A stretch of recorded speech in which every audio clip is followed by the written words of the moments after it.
続いて台風の情報です。大型で非常に強力な台風8号は現在日本の南西沖にあり、勢力を発達させながら時速40キロの速さで北北東へ進んでいます。土砂災害や低地の浸水、河川の増水に十分注意してください。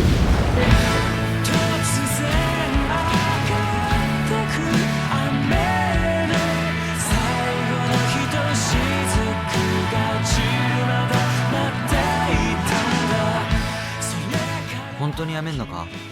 ああ、もう決めたんだ。好きなことから逃げたら後悔するぞ。行かせてくれ、あの子を助けたいんだ。もう逃げないよ。西条、力を貸してくれ。